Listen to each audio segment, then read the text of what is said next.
Good afternoon, everyone, and welcome to the part one of our next webinar series on the Hruska functional tests. Today, we're going to be talking about a historical perspective and rationale behind the Hruska Adduction Lift Test. So again, welcome. Thank you for coming and joining us. We will have some questions that we can address at the end of the webinar. So if you're able to stick around and you have questions, I will just have you chat the questions to me. We won't address any of the questions during the webinar, but we will address the questions at the end of the webinar. So thank you again for joining us. Jen, thank you. And amen to that. We both appreciate your presence. And I know there will be a number of people, Jen, over the next who knows how many months or years this is available on the website. That are going to look at this, listen to this with a different material between their ears. Some of us are PTs, some of us are athletic trainers, some of us are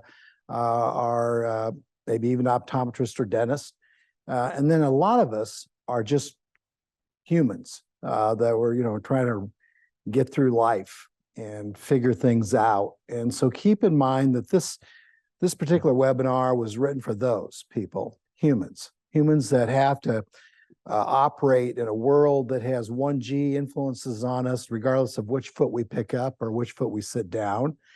And, maybe put everything aside for a minute.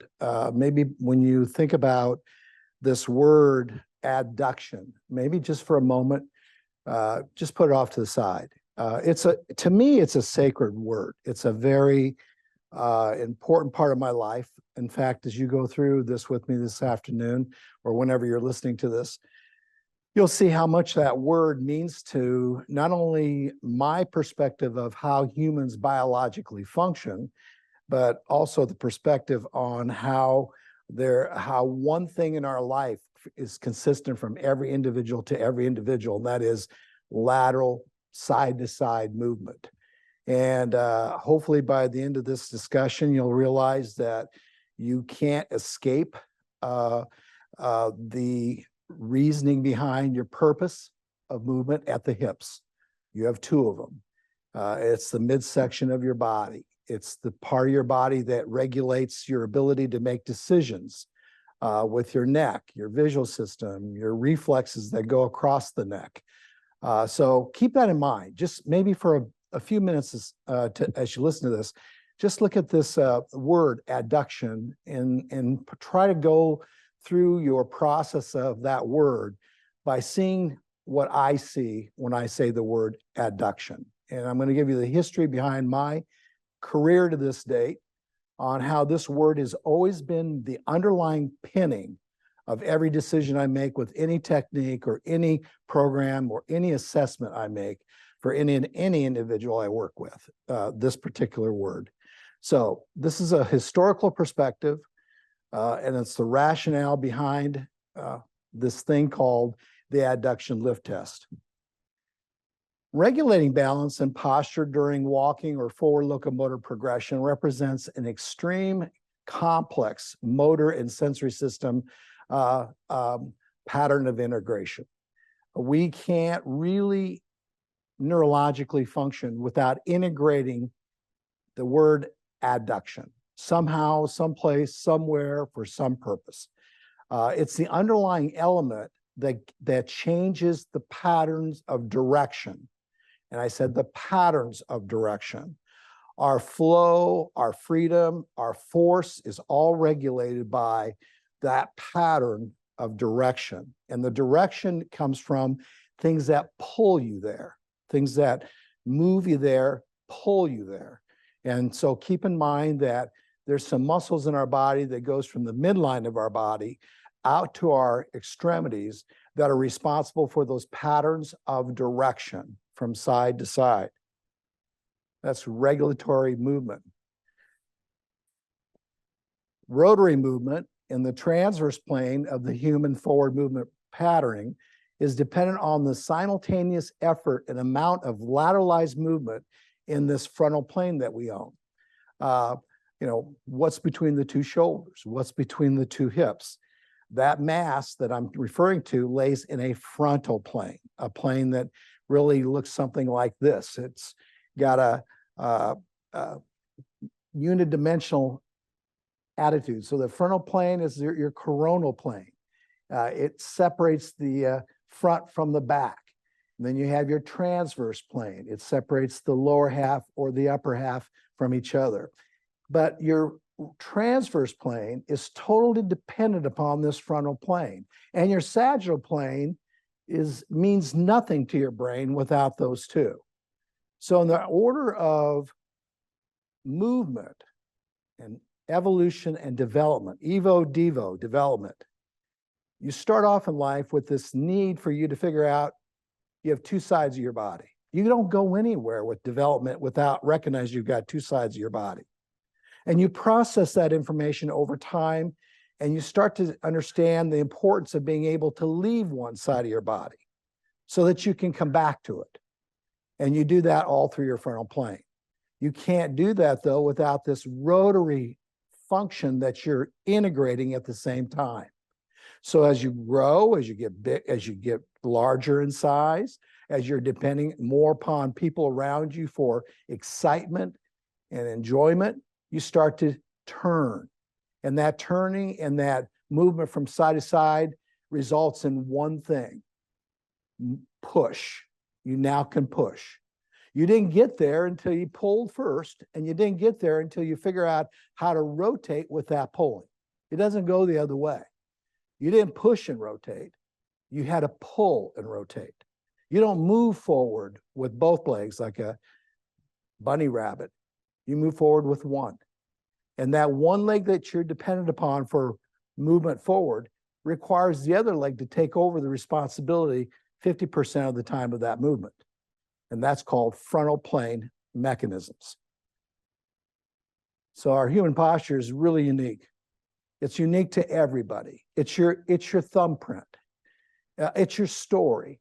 It's how you process. It's a representation of synaptic cortical function. It represents what you like or what you don't like, or how you express or how you cannot. It's a representation of how you move. It's built off of and from the input to the brain that receives this information from this very narrow width of the base of support that you're standing with during the single leg support phase of walking. So you got this ground down there.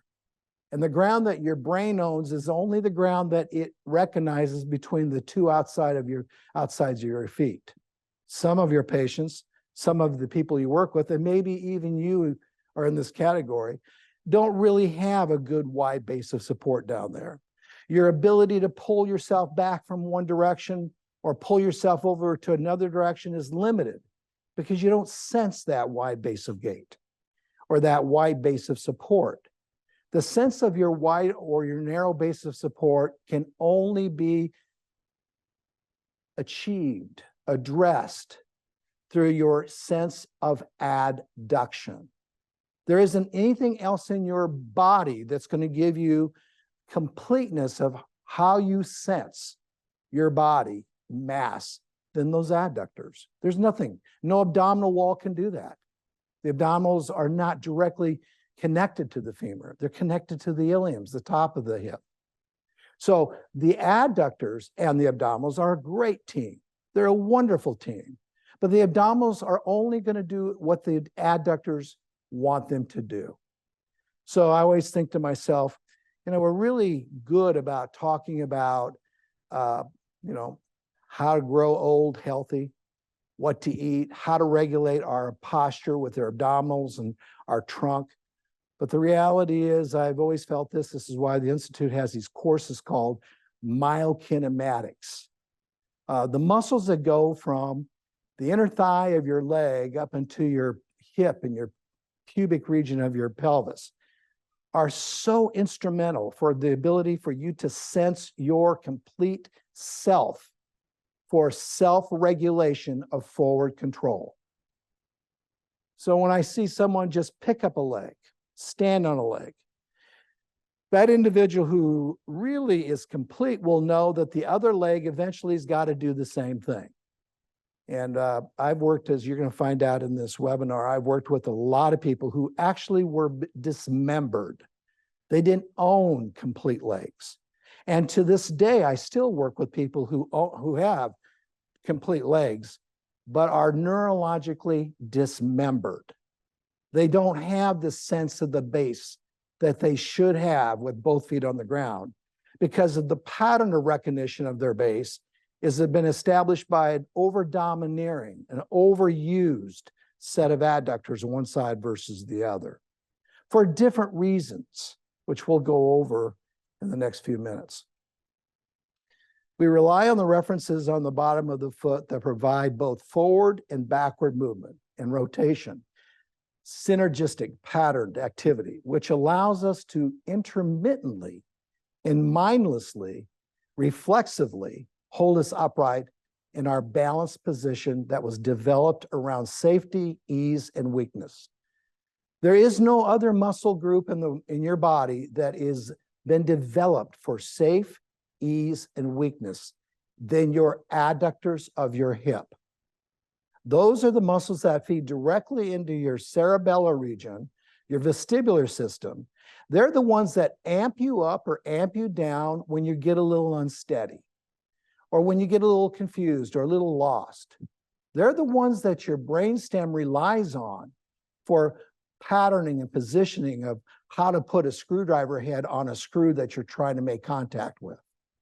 They regulate your optic flow. They give you a sense of whether or not one part of the body is doing too much with forward and backward direction compared to the other, et cetera, et cetera, et cetera. As our asymmetrical body mass neurologically adapts to this planet's gravity, we immediately begin to lose some degree of adduction and abduction function at our proximal joints. That's a natural thing to do. We're all human. We all have a little bit more intensity with gravitational impact on us than others. Our way we handle gravity varies from individual to individual because of what emotions you have, what excitement exists, what energy levels do you have to muster up. They all reflect dominant lateral rotational patterns of overuse and abductor weakness, that frontal plane muscle weakness that's associated with that pattern lateral placement. And I purposely said the word placement. Lateral placement becomes displacement when it's over lateral placement. And so we have individuals that look like they can move from side to side, and they may put a pretty good show on for you, but they're doing that with a displaced sense of their body mass because of the overwork or underwork of those two sets of adductors. Our goal is to make sure that if we're going to work with those individuals, that both sets of adductors are communicating well with each other.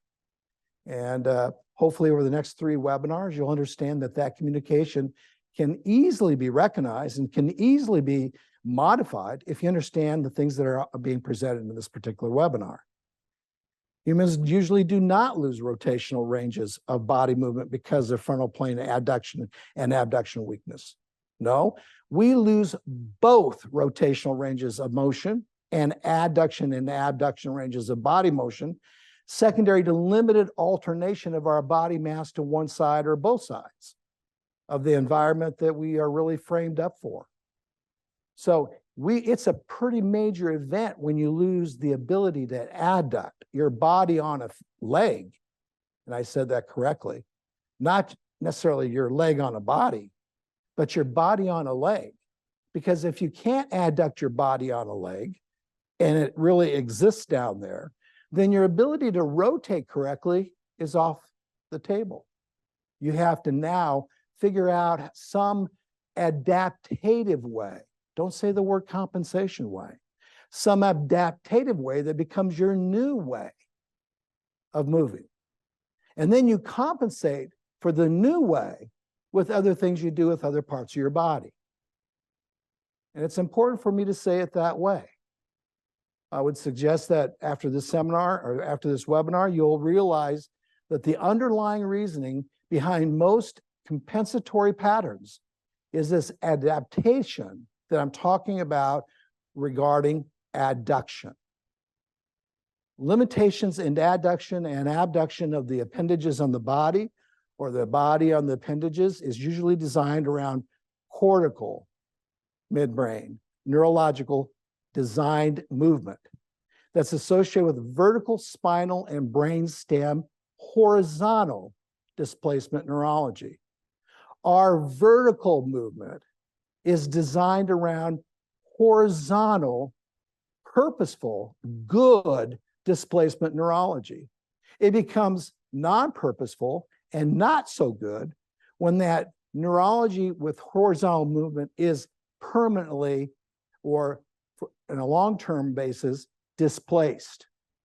Alternation from one side to the other side is an absolutely requirement for normal human function. There can't even be an ounce of thought that that is not critical. It is the most critical thing we do as humans, is to manage that base down there to its fullest ability to be extended, to be wide, to the fullest ability we have. Human asymmetrical structure, which includes both the body and the brain, is dissymmetrical structure. Dissymmetry influences human patterns of rotary function. And Jen helped me just finalize this handout. It's a handout, Jen, that I understand is now attached to this webinar. Yep. And I encourage you to read it. It's hot off the press, so to speak, so we can really understand really what true posture is. This opening remarks to this webinar is all a reflection of what I would call honest posture. What is true posture?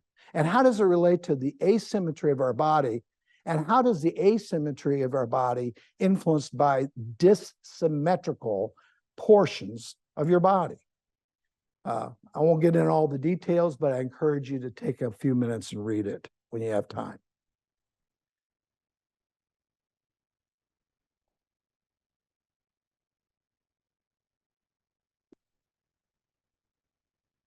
Generalized neurological function or neurologic function built off of this dissymmetrical structure is easier to break down and objectively reduce through frontal plane assessment of hip performance and perception. And I underlined it. That's where I started in my career. Hip performance. I did a research project in PT school on it. The angle of the neck of the femur was a big deal to me when I took my first job. Took it at the VA Medical Center in Omaha, which I'll talk about. And we were one of the first sites in the country that got the first total hip replacement. I worked with the second one in the country. And when the second one came from the Woods VA Medical Center, we put pillows between their legs because no doc wanted that hip to adduct toward the midline for fear that it might come out of the socket with that new artificial hip. And one of the things I'll never forget is how important it was to get people to understand that you can put a pillow there between the legs, but just moving one knee lower or raising one or moving one knee higher would adduct or abduct a hip more so than if you brought the leg to the midline or back out. Adduction and abduction of the hip of your legs, which can create a dissymmetrical sense for your brainstem on a long-term chronic basis, will result in an adaptive process that usually one has to then compensate with the rest of their life. Please read that handout I wrote. And so it was really critical for those patients, even with that pillow between their leg, to really understand the importance of moving one leg down towards the bottom of the bed as the other one went up and back and forth. And those individuals quickly got better, and it ended up that most of the Woods VA hip replacement patients were now coming to Omaha, Nebraska, because their replacements never failed. And that was one thing we implemented largely because of the mentorship that I'm going to also go over with you. I learned early on in my career that if you really want to keep health following a surgical procedure, You do just that. You learn how to adduct and abduct your body on dissymmetry. Because every time you walk on the soil or the ground, your hips on one side are going to be either lower or closer to the ground than the other side. That's an inherent responsibility of your hip, femurs, and your pelvic floor. So a substantial amount of cortical and functional work has to be done in the frontal and transverse planes by that hip before control of the pelvis and the trunk can be achieved, maintained, or challenged during sagittal function. And this is a wonderful article. This kinetic analysis of lower limbs during walking. What information can be gained from a three-dimensional model when you walk? And that article talks about the need for us to, think of this movement in the sagittal plane as being directed more from from frontal and transverse rotational activities. I love this slide, Jen. Thank you for finding it for me in our institute. I put this in the manual. I put this in your in front of you today to ask you to look at it. Now, we all can say this is a lady who has curvature of the spine. That would be the easy thing to say. But why does she have curvature of the spine? One of her hips works better in the frontal plane than the other one. And the question for you is, which one is it? Where's her center of mass? What is her brain feeling? What is she doing to keep those shoulders level? How does she modify the floor to do all that? Why is that spine in that position? She has one set of adductors pulling her narrow base really close together on that floor, and one set of adductors that are not. She loves her right floor because she loves her right adductors. Her left adductors are longer. She's dissymmetrical. She has one leg that's a little possibly longer than another. Not because she was born with a leg length discrepancy. She has an adductor length discrepancy. And that adductor length discrepancy is a neurologic discrepancy. It's not an orthopedic discrepancy. She doesn't sense the floor under the left leg like she does the right leg. Why are we surprised that she's got a curvature of her spine? Why would that shock anybody? Which one is it? I started off my career by asking my patients early on in life, can you adduct today? And they would all laugh. And I was deadpan serious. Can you really adduct today? I didn't do it because I thought you had an over test that was positive. I did it because if you had a limitation in that adduction, then I know your entire life that day is going to be disrupted with alternation.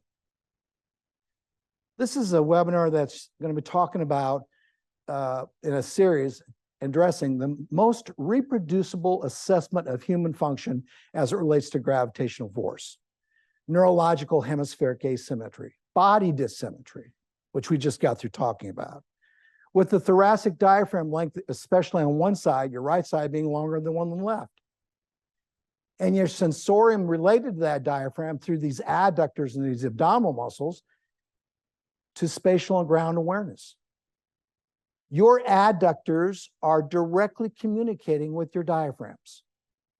When one diaphragm is short and one diaphragm is long, your respiratory system immediately knows it. We see curvatures of the spine, but you realize you've got curvatures inside your body that are definitely reflecting those adductor length discrepancies that you can't even see. You don't even know it. And so it's important for us to remember that the entire respiratory system is a ground-based system. Which leg can you adduct with? Hopefully both. And if you can't, one diaphragm will be very glad to take over with the side that you have to stay on for compressive forces. Wherever you have a more restricted set of adduction, or wherever you have a shorter adductor group, you're going to have a lot more compression on that side, all through the body. We just did a privy on this little podcast-like thing on it. Standing more often on the right leg is a result of left brain dominance, period, end of note, nothing else to discuss. Of right-sided function. Respiratory patterning, which is what I just kind of reviewed quickly with. And left muscular efferentation weakness related to limited left neurological anatomical referenced afferentation of left mechanoreception, proprioception, and sense of you in general. The primary goal of the frontal plane control system using both hips is to maintain the center of mass, which within the lateral borders of the base of the support that you're offered, and provided by the sense of the ground when the feet are directly located below each hip. Our balance is the regulation of dynamic movement of the body segmentation or segments built around a supporting joint or a base of support. Our hips and our feet provide the support and the self-sense that support of that support as related to the orientation and the position we place them in with respect to each other during alternating lateral displacement. Postural happiness relates to resonating, rhythmic, alternating, authentic hip adduction. You're not going to be a happy camper if you don't have it. So when I see and hear and I listen to what's being said out there about adduction, and I hear people say, you know, I don't know if you really need it. I really don't know if it's a big deal. I really don't know if those adductors are really working at that particular point in a side-lying position. I have to throw this out at you right now. I don't know if they understand centering. I don't know if they understand self-centering. And I want to take a few minutes and go over that right now with you. Our posture is directed, developed, and designed through the maintenance of neurologic establishment of a specific segmental or relative joint position. This ubiquitous pattern of postural function reflects both our limitation of balance, or our gravitational regulation, and our provision of self-centering adjustments. We self-center with adductors. And again, if I had another hour to give you all the references for that, we would take it. But I'm trying to do as much as I can in the short time we have together on self-centering. Our central nervous system moves and is regulated toward a midline. And that midline uses appendicular adductors and abductors for reference. Just imagine if you didn't have them. Just imagine if you didn't have a set of muscles between your two legs and a set of muscles on the outside of your legs for self-referencing. Can you imagine? Well, it's not too hard to think too far away from what you would see. You would see overdeveloped muscles of the neck trying to steer and regulate what's below it. You would see necks that go forward. You would see shoulders that drop and shoulders that raise. You would see curvatures all around the thorax. You would see underdevelopment and overdevelopment of muscles that you don't know why they got so big and so small. All of the Hruska test outcomes reflect the orientation of the individual's sense of location with respect to the spine, its sacral base, and its sphenoid. That test was put together for the sphenoid to help you understand what the sphenoid can and cannot accomplish without even knowing you're testing the sphenoid, which we'll go over. This is important to recognize because our central nervous system continuously adjusts the actions of our vestibular ocular reflexes and the vestibulospinal center and reflexes, right sphenoid. This central processing system sends outputs to the spinal cord and ocular muscles to generate motor function to manage and maintain a stable perception of the world that's around you. You were given adductors to help you understand the environment. You weren't given adductors to stand straight. You were given adductors to become part of the environment, to adjust to the environment. Those muscles are resonators like your vocal cords. They resonate. They let you move with the environment.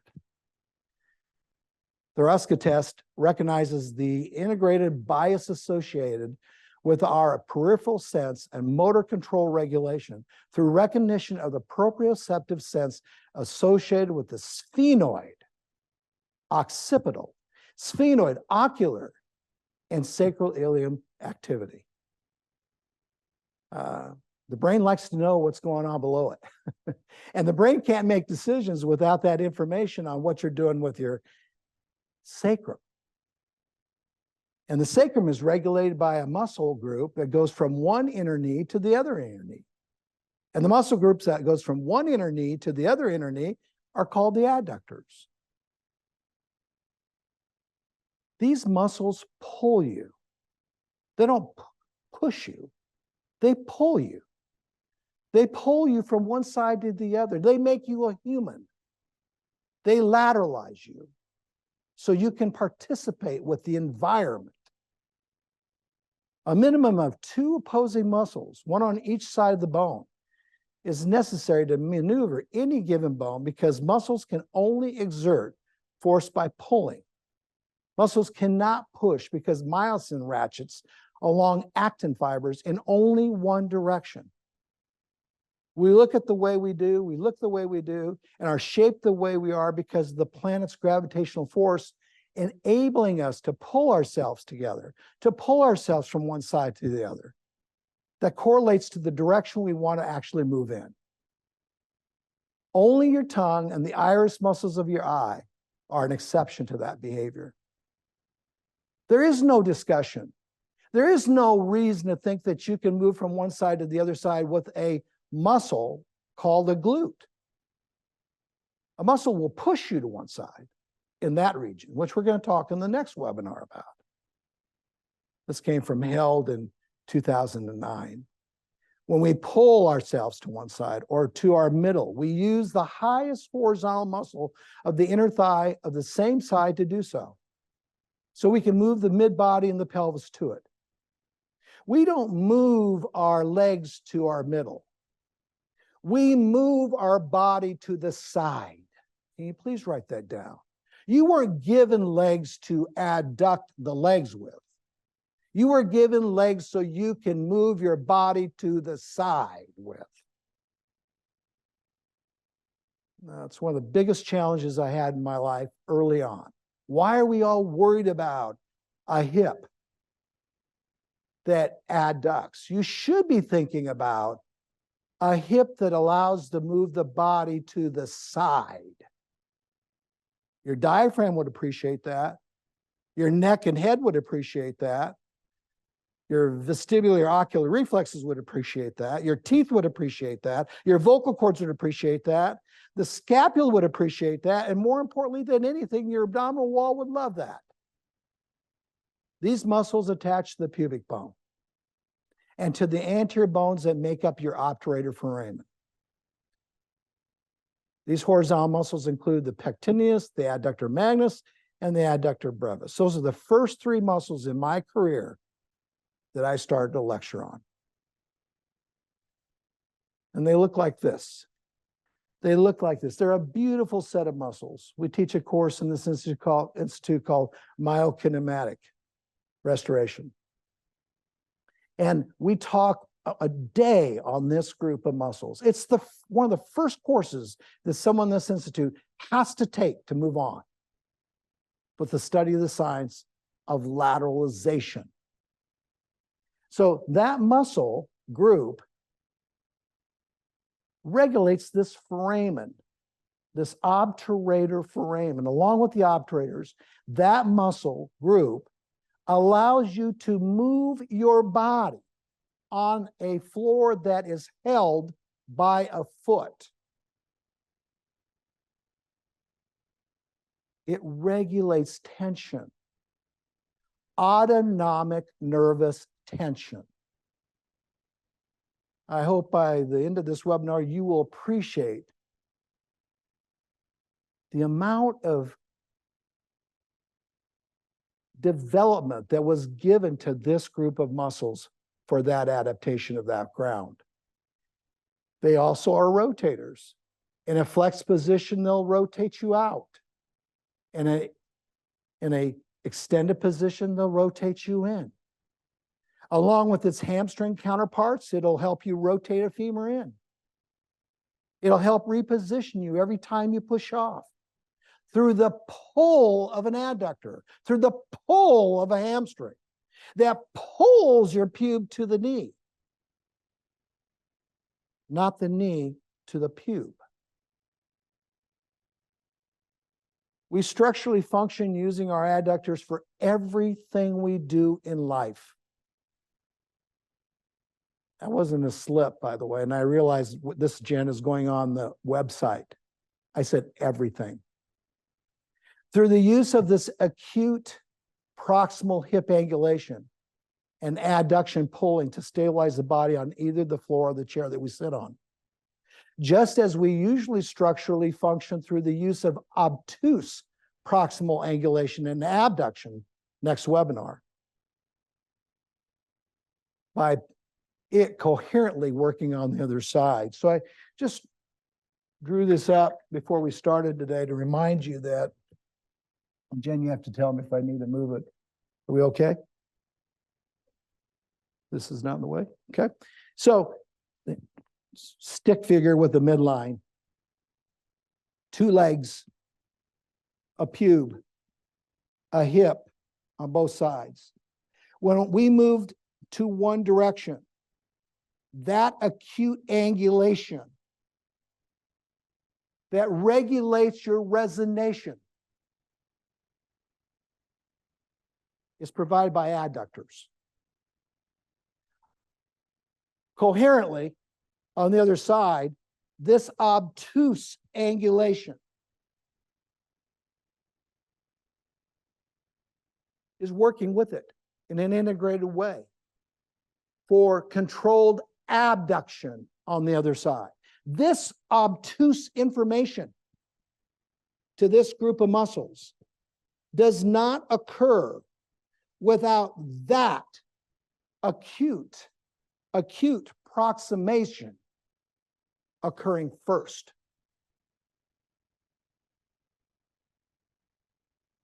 Therefore, you're going to see a test. And it has 5 levels. And the first level says, let's get a little bit, the first 2 levels, Jen, let's get a little bit of acute proximal hip regulation. So we can shift gears once we get to midline, only to repeat this on the other side. Because angulation changes when you go from one side past midline to the other side.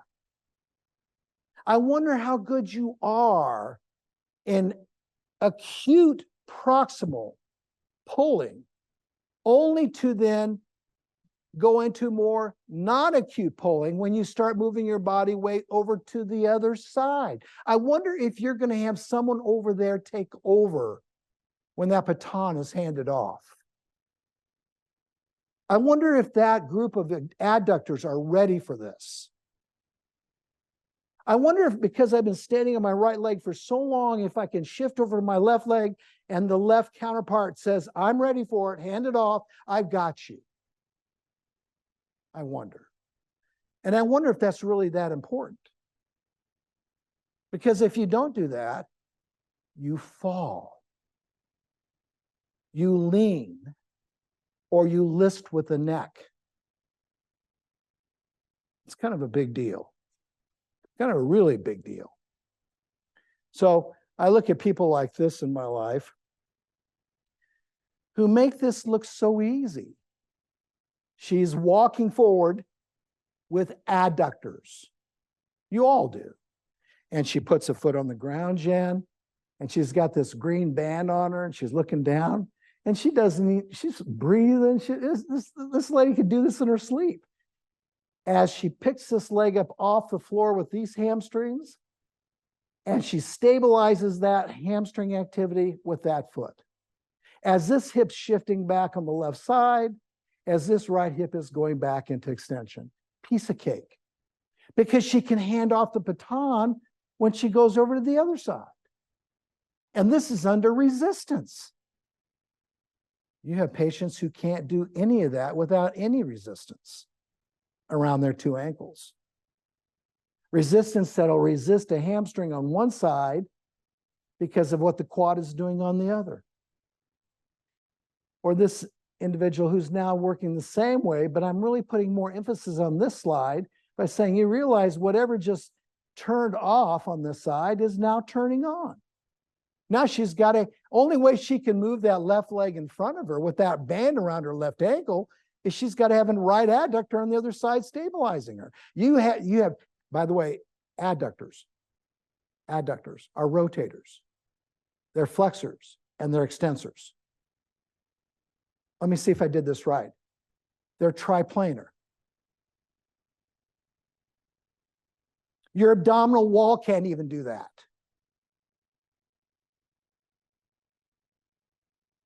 See, I like to see someday, Jen, a course that says Pilates for adductors.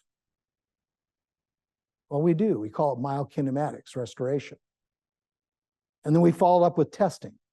And then we follow up with techniques that can get your adductors to harmoniously pass off a baton. This is a young man who's walking sideways, one of our techniques in this institute. For that reason, we have tons of information on how to get adductors stronger. Or work better would be a better way of saying this.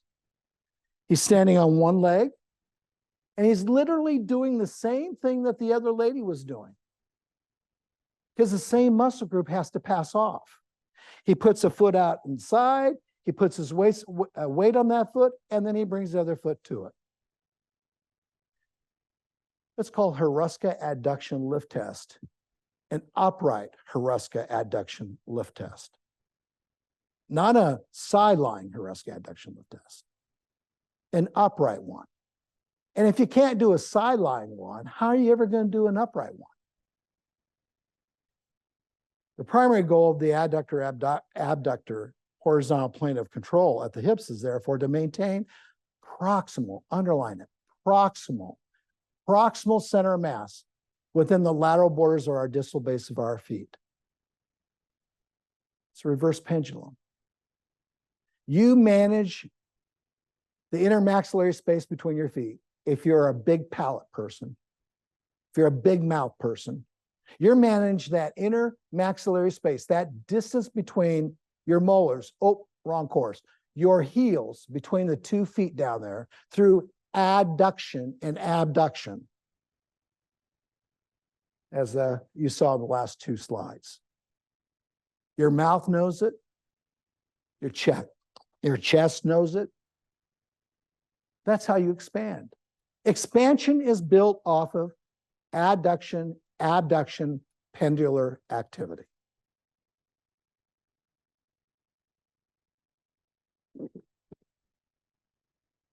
Pretty passionate about it. This control of the mass that lies between the 2 outside feet borders requires a large internal abduction moment of pull from the hip stabilizers of the pelvis. However, stabilization of the pelvis and the thorax begins with timely pull from the proximal hip adductors. It starts with the pull of the adductors, which gives your diaphragm's crural base foundational support for inhalation pull. It also theoretically serves as an ipsilateral low back abductor or abdominal synergist. Without your adductors, your abdominals would contract and you'd fall. The adductor on the left side of the body group, the adductor group on the left, loves to work with the counterpart above it called the abdominals on the right. Loves it, as you'll see in a few minutes. Someone standing on their one leg and reaching up in the air with their hand and the leg on the other side is a good representation of what I just went over with adductors and abdominals. As this illustration will show you that this individual's left shoulder and left knee are coming together. They are coming together. The only way they can come together is that the hip has to experience the pelvis movement towards it, which is called adduction, so that that abdominal wall can adduct. Your shoulders, your neck, your mandibles, all are dependent upon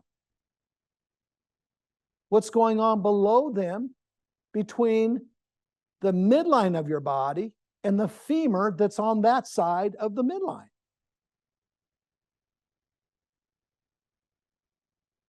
These kinds of programs are not often talked about in basic anatomy kinesiology courses as it relates to all parts of the body. And if there's one muscle that's integrated with all parts of movements of the body, it's the adductors. The best repositioning muscle, i.e. a hamstring, is part of that adductor group. But the muscle that integrates this is called myokinematic restoration. Taking a muscle called an adductor, putting it in its correct position so it can work correctly within a range to only hand off the baton to the other side on the next step you take. Your hip abdominals work with the hip adductors, and the hip adductors work with the hip abdominals. Now, please don't get confused. Abdominals attach to your hip bones. Maybe that's all you'll get out of this webinar. Abdominals attach to your hip bones. Abdominals are hip bones. Adductors are hip bones. This is why we ask someone to raise the lower knee and ankle as they internally rotate and lift their knee to midline using their proximal horizontal adductors early on in this test. That's a grade 2. And Jen, if I'm right, I think I'm right, you've also included the Hruska Adduction Lift Test in this as a handout, correct? Attached. So I realize there's a lot of you listening today who have no idea what the Hruska Adduction Lift Test even says. But you have it attached to this webinar. You can go look at the 5 different grades as we talk today. I realize I'm talking to a vast array of people out there. I don't mean to insult anybody's intelligence, and I don't even mean to talk over your head or under your head. But I think it's important for all of us to appreciate the reason we're here today is to emphasize the importance of preserving your ability to shift your bodies with different levels of activities, both in a horizontal and an upright platform with adductors of the hip. A grade or level 2 activities, ipsilateral feed forward activity, preparation for the abdominal activity. Abdominals work when adductors are in the correct position for them to work. One thing I like about webinars, you can go back and listen to what I just said. It doesn't work the other way around. Adductors do not work off abdominal position. Abdominals work off of adductors' state of mindedness. The coactivity that you need can only be gotten whether you're going into an acute angle or leaving it. Can only be gotten by that angulation that we talked about earlier. And that angulation does not begin in the abdominal contents of your body.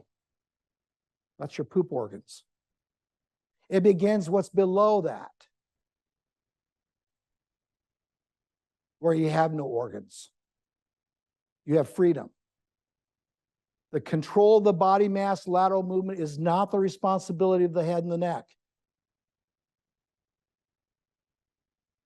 And when the head and neck have to take over for that poor control, we got a dysmorphic set of activities going on now. All measures to keep the head and neck out of the picture should be taken when testing lateral mass movement, regardless if testing takes place in an upright or a sideline position. This haunts me to see things like this. It just haunts me. This individual is regulating this control with that head and neck. It's haunting. We look at things like this in our institute. support the head and the neck. Get the head and neck out of the picture. You can't correctly move yourself in space side to side with a head and neck. But when you see head restriction and neck restriction, you know you are working with an individual who has adduction restriction. And in order for you to do work with that individual, why not get that individual to drop off the knee to adduct with their head and their neck? When you lose sufficient adduction or adductor motor control at this region, the cervical spine, i.e. your neck, will substitute for that control.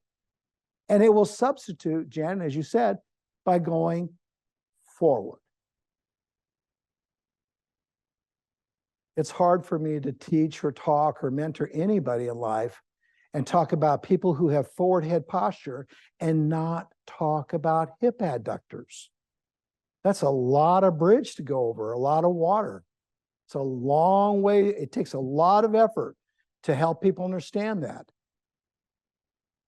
But what's really, I've learned over the years, what's really understandable, as soon as the individual you're talking to appreciates what an adductor can do for their head and neck, they're on board. It's not a long bridge anymore. It's a short little walk. They just need to be shown.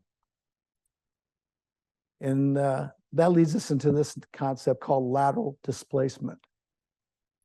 This is the path one has to take to move forward when walking. You have to go from side to side with lateral displacement. In our PRI forward locomotor course, we talk about single sinusoidal wave for each lower extremity in the forward locomotor movement cycle. I go from side to side.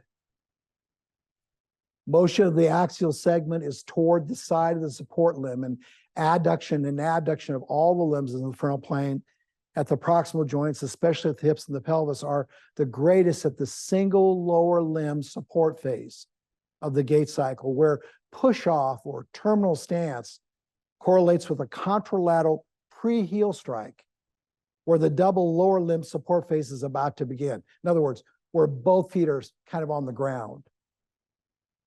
I like Jacqueline Perry's work. It's probably because I grew up with her, reading all about it. And so if you go to figure 7.2 in her gait analysis book, you'll see that. Thanks, Jen. And basically it's this. It's just basically sinusoidal curves are everywhere in your work. You put the left foot on the ground, the right one's in the air.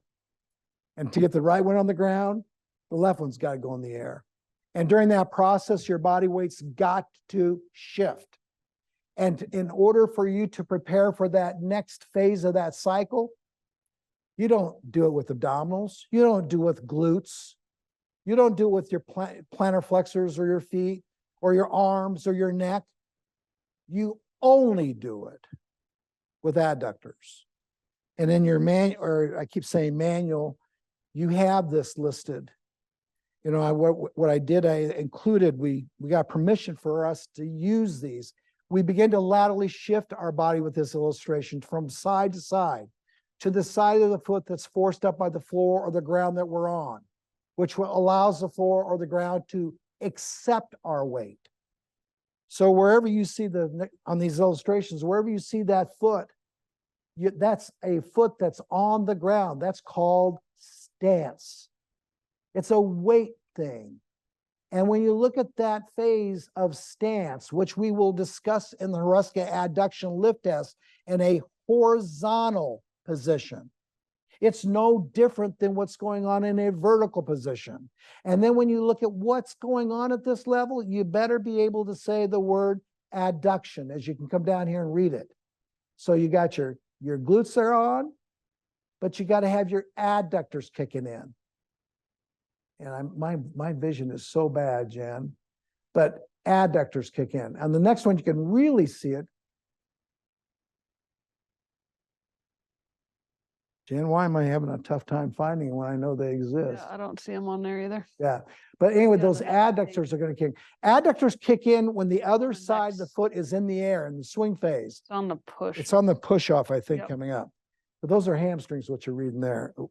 But anyway, this is the sinusoidal curve that we were talking about. But this is also the muscle action that correlates with each one of those foot. There, the foot's in this, where you see the foot in that position, you're just getting ready to push off. And these are all the muscles that are working with that foot. And it's so fun. It should be there. I just can't see it. This is on push. It's on this one. Yeah, right there. Adductor, adductor, Magnus, adductor. adductor, longus. That's what pushes and, excuse me, that's what pulls you over to that foot. Lateral shifting to the other side at the end of stance phase or balance assist moment is provided by the distal eccentric minded hip adductors. You have proximal and you have distal adductors. The lateral placement and displacement create gluteal, abdominal, and shoulder arm coherence that's necessary for management of balance. The lateral displacement and replacement of our body mass through hip and pelvis lateralized function is necessary for head, arm, trunk rotation. If you cannot adduct your hips to move laterally against gravity, you may not be able to rotate your head, arms, and trunk reciprocally and evenly between those shoulders. We're going to shift into a segment called side-to-side self-regulation. And they don't have pages, right? Like page 25, page 26, do they have that? No, theirs is different. They have 3 slides per page. Side-to-side regulation occurs before before we ever take a step forward. We have to respect the consequence of not moving ourselves over one leg to ground and stabilize ourselves so that we could operatively use the transverse plane for advancing ourselves into the sagittal world of discovery. I like how that reads. It kind of goes like this. You start with frontal, side to side lateralization, side to side self-regulation. Your brain stem says, okay, now what are you going to do about transverse? Is your body going to rotate somewhere? And it does. And then finally, with that in place, you can actually start to move your body forward or back.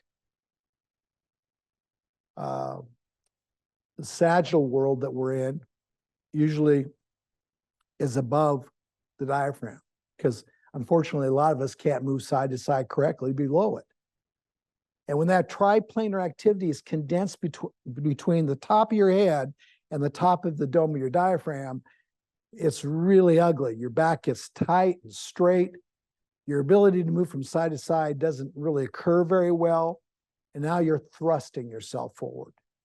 You're pulling yourself forward with upper traps and you're pushing yourself forward with back extensors. Our brain has to figure out how to activate the eye muscles then to create binocular movement at the exact speed and time to oppose the contralateral direction of our head movement in order to regulate and stabilize our retinal images for discovery of side-to-side environmental function. That's what our brain has to do. It does it very well binocularly when you own 2 adductors and you have 2 adductors that are not in rival with each other. They're communicating very well. Visualization is adductor actualization. When adductors are actually working together, your visual processing is so much easier. But when your brain has to figure out how to use your visual system to overcome your limitation in side-to-side self-regulation, you start to use extraocular muscles to assist with that lateralization demand. Can you adduct? Can you adduct before the optometrist gives you your prescription? Can you adduct before the orthodontist says, I'm through with your braces and your Invisaligns?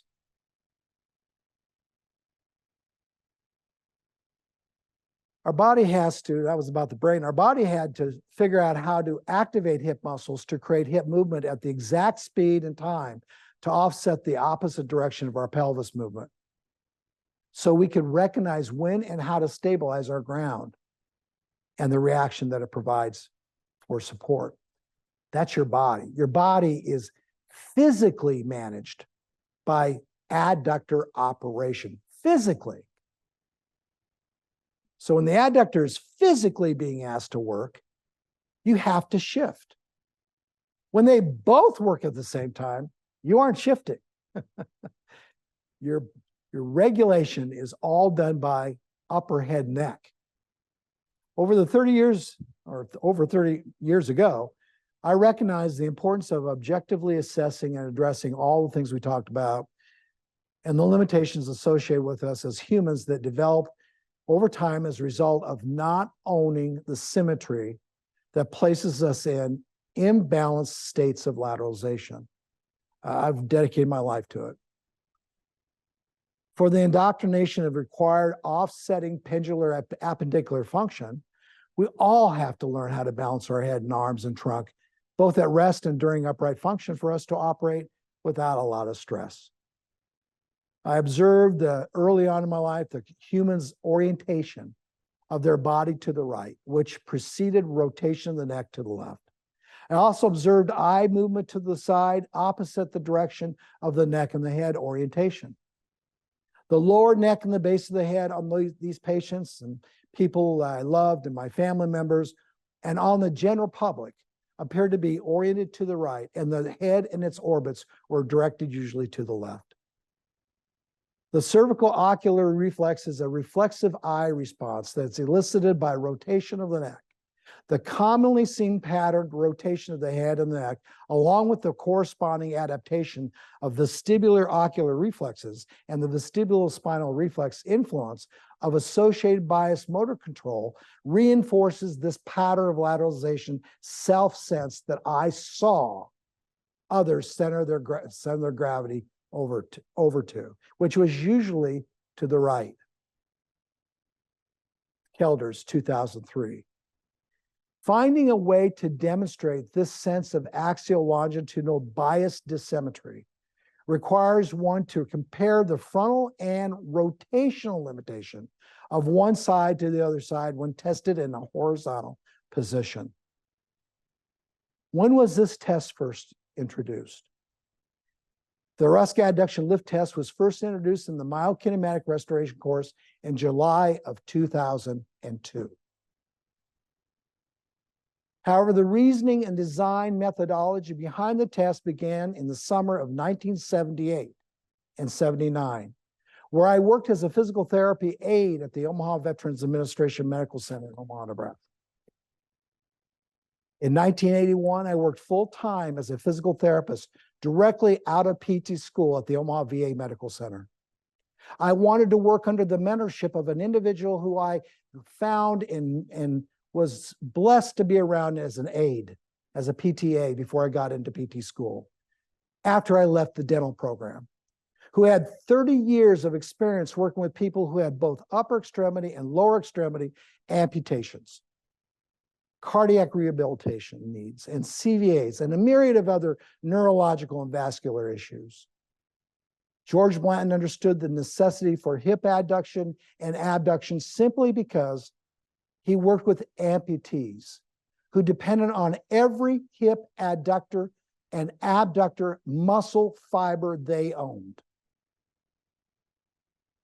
That's George in the background. It's the only picture I could find of him. And when I came and I worked the first week I got to the VA, George got a service pin for 30 years. And I was so happy I could get to his, the party they had for him. He's no longer on this earth, but I am so indebted to this man.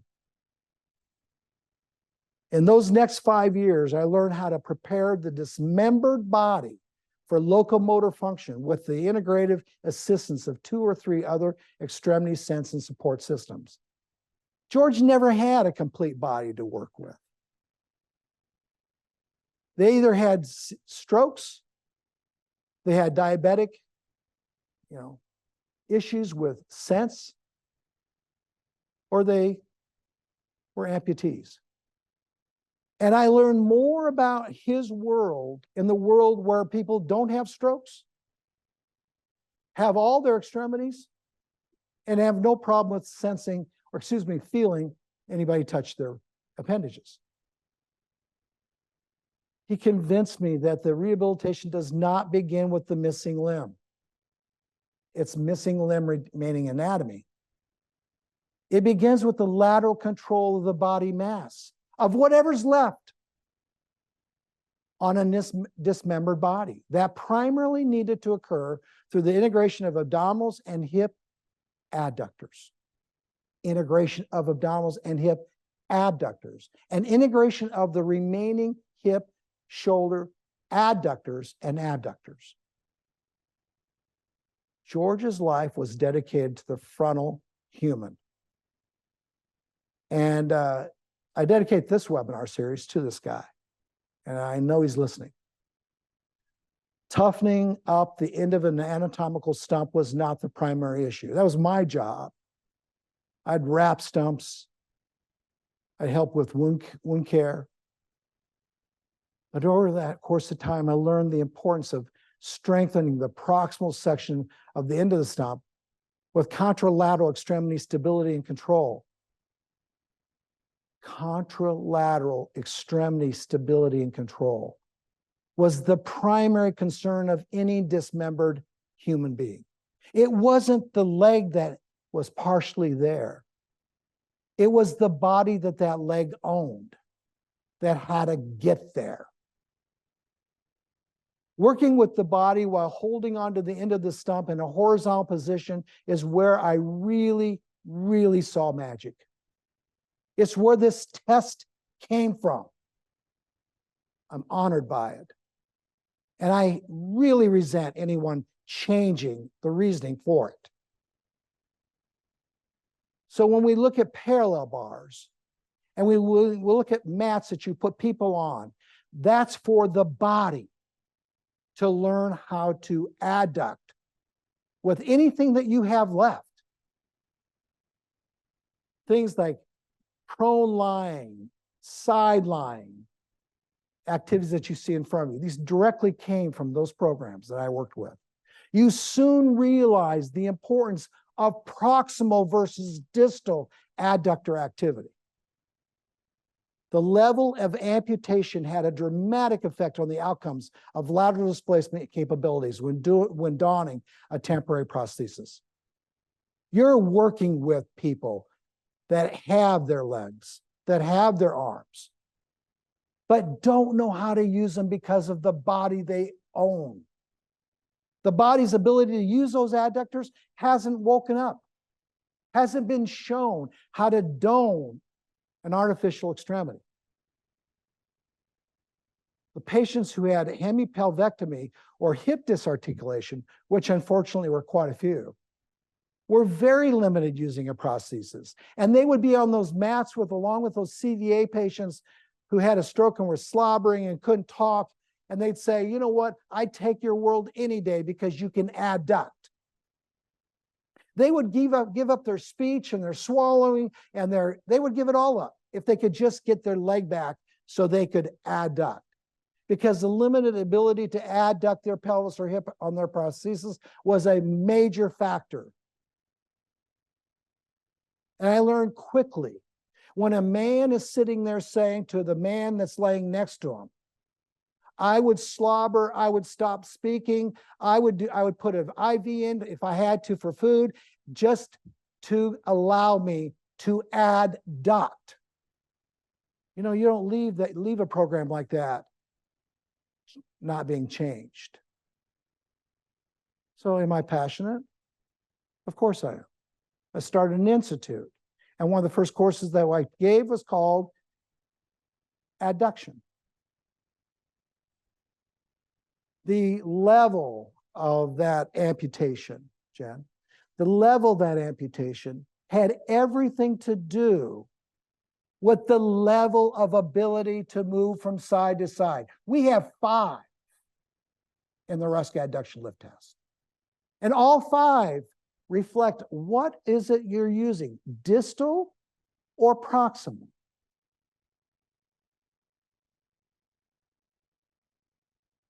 Somebody who had a really long leg left, unfortunately, the surgeon didn't take enough bone off, and those people couldn't walk. And some people who had really short legs left, unfortunately, something beside, some mortar shell took that leg off, and they had a tough time walking. But someone that had just a little medium-sized leg, they were walking better than the people that had both with their prosthesis, because they had their adductor magnus, their bicep femoris. See, I don't take these muscles lightly. They are the same people that kept their opposing contralateral abdominals. So early on in my life, I realized the importance of the things we talked about earlier in this webinar: proximal versus distal, levels of movement past midline or not. They were not limited in accepting or wearing or holding the prosthesis in place. They were limited because of the amount of adductor or abductor muscle that they lost. I still remember many young men, some my age, wishing they had more, even some hip adductors. In fact, some of these individuals, as I said, would say to the fellow members on the mat, "You are the luckiest man in the world. You got your legs." And then there were some that were still questioning, how can I replace that? How can I get that? And they learned quickly that whatever they had left, even on the other side, how to use momentum to swing themselves from side to side. These individuals and their necks and their mandibular elevators and respiratory mechanics were all compensating. That's where it all started in this institute. People, before they lost their legs, were fine with their diaphragmatic activity, their emphysema, their COPD. As soon as they lost an extremity, they were not fine with all the respiratory activity. Quickly alerted me about the importance of something I had an interest in called teeth, jaw bones, necks. It literally changed me, and it literally changed me forever, because these roles the adductors play affect many different disciplines in a human's life. In the next 14 years, I worked as a director and a clinician of a hospital outpatient physical therapy clinic, where I had the wonderful opportunity to work with patients who had temporal mandibular joint dysfunction, neck problems, and curvatures of the spine. One of the most important underlying things I took from the VA that I learned about these patients was that they usually had accompanying forward heads. Most of them had some degree of overflexion of the spine at T1 and heads and upper necks that projected too far forward. They would have backs that were too extended, necks that were too extended, low torsos that were too extended, heads that were too far forward. Countless thoracolumbar spinal or lumbar sacral braces were put on some of these patients because of the physicians I was working with. Some of them I put on because of the lack of ability to get them out of this, way before PRI even came along. I learned immediately their abdominal adduction and abdominal abduction function improved because of the repositioning that the orthosis provided of their pelvises and hips regions.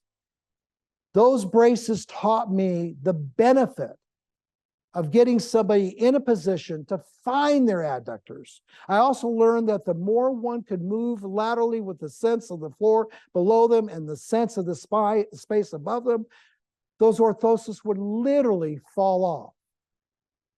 They look like that. They would literally fall off. Their bodies would regenerate a position where you couldn't even keep the brace on anymore.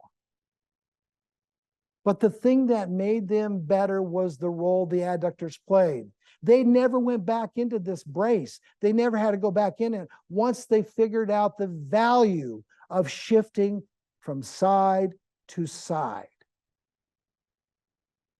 See, these are the things that made me who I am.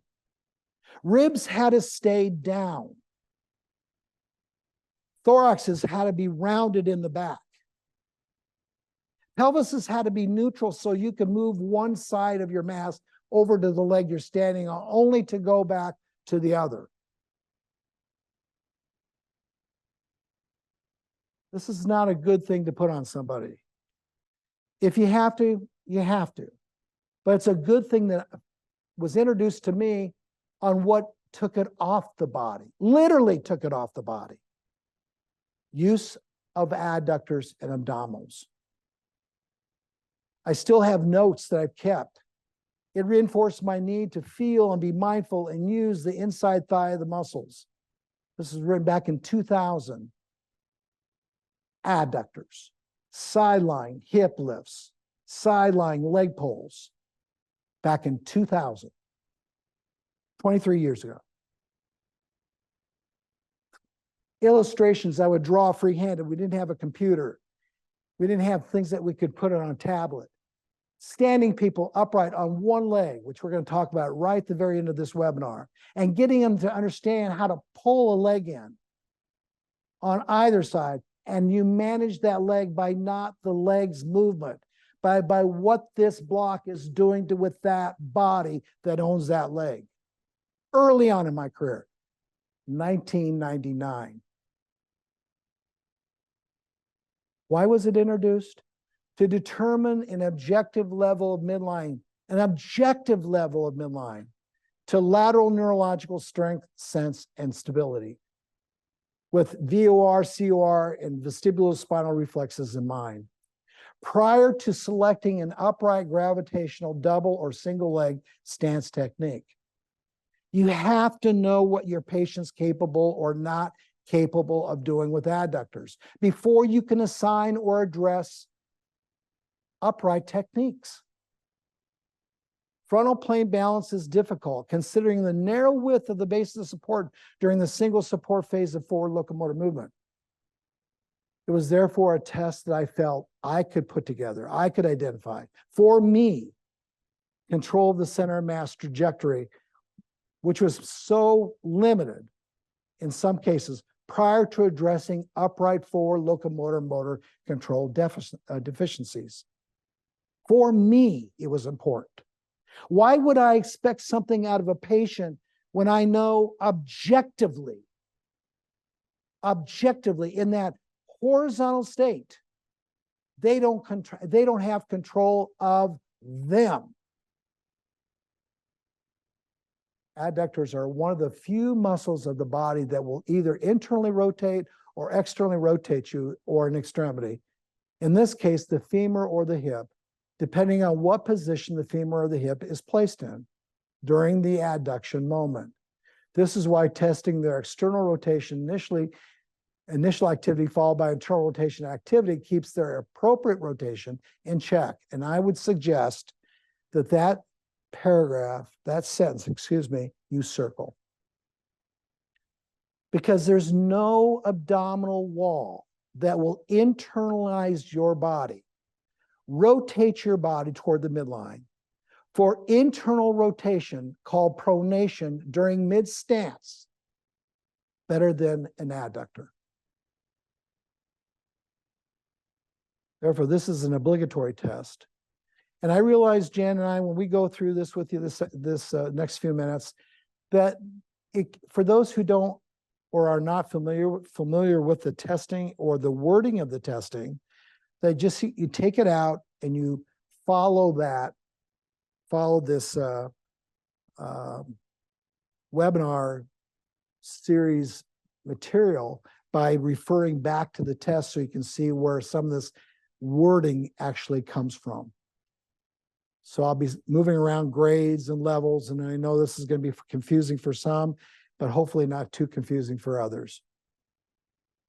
If internal rotation of the femur on the right side doesn't precede grade 3 of a left Hruska adduction lift test, the ability to lift the right lower hip off the table, which is a grade 4 or higher, would not occur correctly because of the inability to allow the hip translation to the left with this acetabular femoral internal rotation that I just discussed on the left. In other words, right femoral acetabular internal rotation, grade 2, precedes left acetabular femoral internal rotation and vice versa. Grade 2, internal rotation.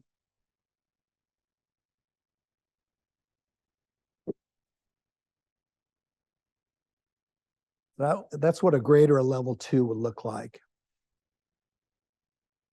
And that's what a level 3 would look like. And we're not going to get into reading what each one does because you'll have that material in the handout that accompanies this webinar. Our 4 locomotor skills reflect our ability to concentrically and eccentrically use frontal and transverse plane adductor muscles during ankle and hip alternation of lateral body translation. Did I?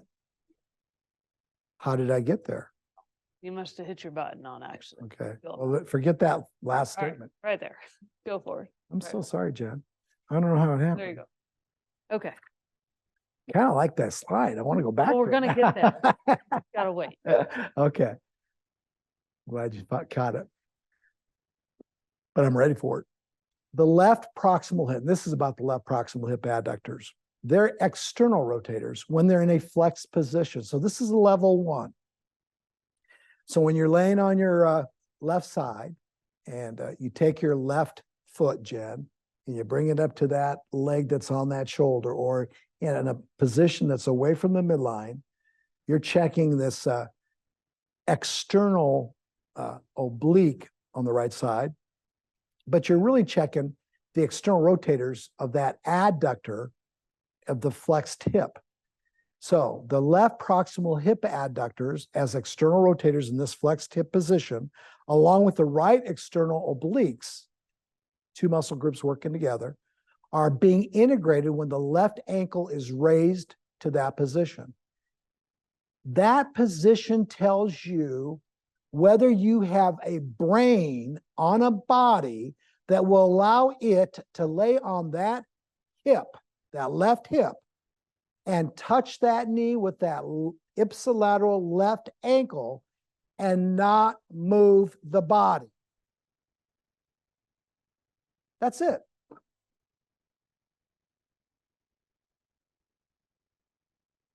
The flexed hip position reflects kinetic function at the swing phase of forward locomotion, where adduction has to occur during internal rotation of that femur in the swing phase, regardless of which side that's being tested.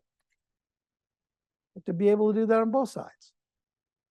Shift the body over to the next side. I did this so much in my life, I did it in my sleep. In fact, you wouldn't get a prosthesis put on your below or above knee amputation site if you didn't have a level 1 or 2. You wouldn't even get it. VA would pay for it, but you wouldn't get it. At grade 3 and above in the right Hruska adduction lift test, the left internal obliques, and the transverse abdominals and the right hamstrings and the posterior glute muscle is objectively tested by maintaining grade 2 position. How can you talk to me in that position? Can you breathe in that position? And I'm using the amputee to help you understand my mentality. You're working with patients who have their leg, but they don't know how to regulate that leg. They have to learn how to re-regulate the sense that's associated with bad mechanics of that leg. You have to re-educate them on how to use better mechanics of the body for that leg. Grades of testing following 2 occur through pulling of the lower anterior rib cage down. If those people could not pull their rib cage, either side, down toward their hip, they can't adduct. If they couldn't get those zones of apposition acquired, they can't adduct. You don't get your artificial leg yet.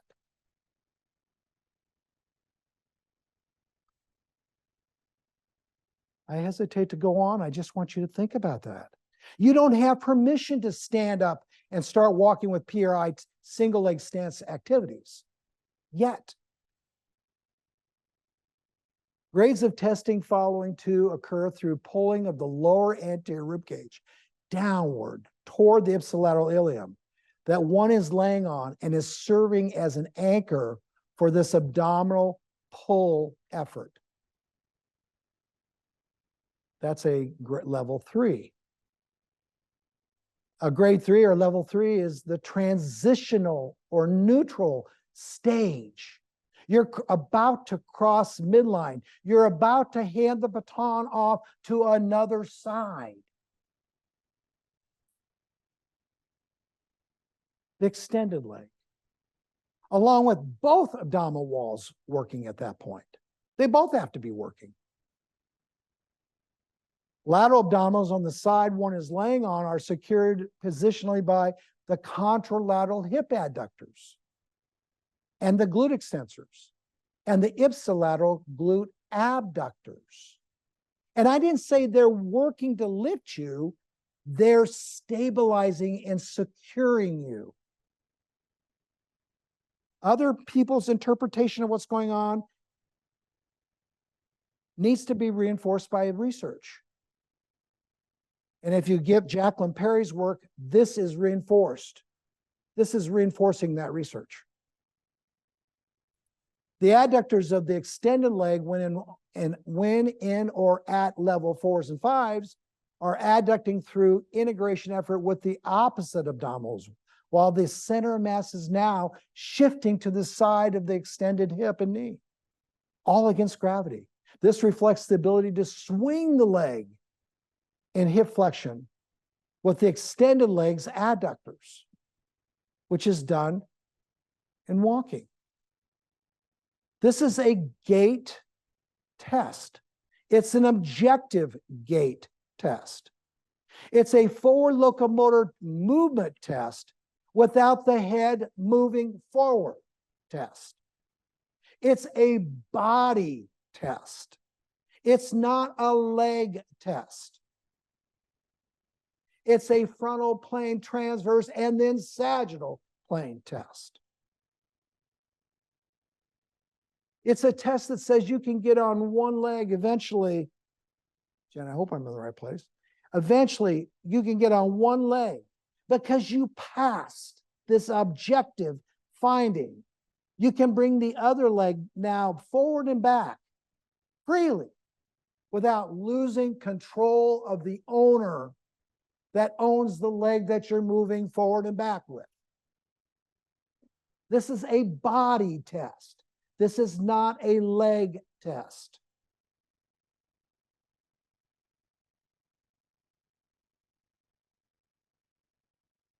When I saw people with a above knee amputation do this better than people who have both legs, I know the better balloon blower immediately. I know the better retro person immediately. I know the better dancer, even with their artificial leg on, immediately. I know the person that can swing and work their shoulders immediately. And what I don't have time to do today, I know the person that's going to get an upper extremity prosthesis immediately is going to control those cables so much better because they have adductors.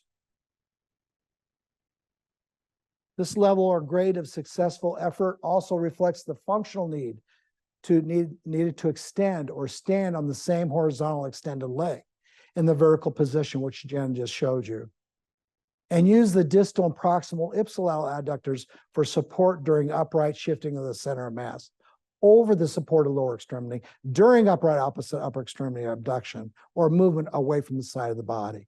It's a very wordy paragraph, but break it down and go slower. Our forward locomotor skills reflect our ability to concentrically and eccentrically use frontal and transverse plane adductor muscle during ankle and hip alternation of lateral body translation. This test is taught by faculty who teach myokinematic restoration And as you can see, its application goes way beyond the primary course. In the myokinematic restoration course, we also outline the muscles that need to facilitate or be inhibited in order to achieve each greater level of that Hruska Adduction Lift Test, along with PRI non-manual technique recommendations. It is truly a functional, thank you, Jen, so much. It is truly a functional test. I'll say it again. It's not a strength test. It's not a respiration test. It's not a visual test. It's not an adductor test. It's a functional test.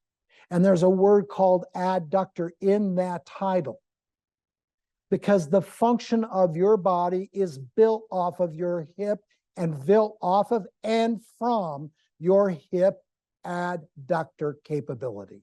You can argue, you can discuss it, you can debate it, you can challenge it all you want.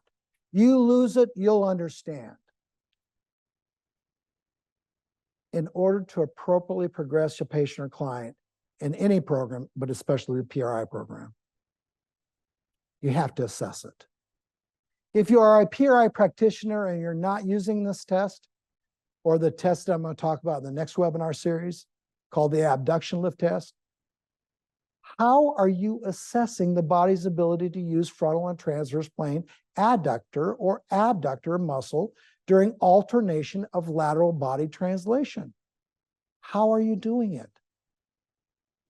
If I knew how to do it, I wouldn't be doing this today. But I'm asking all of you, anybody listening to this webinar, how are you doing it?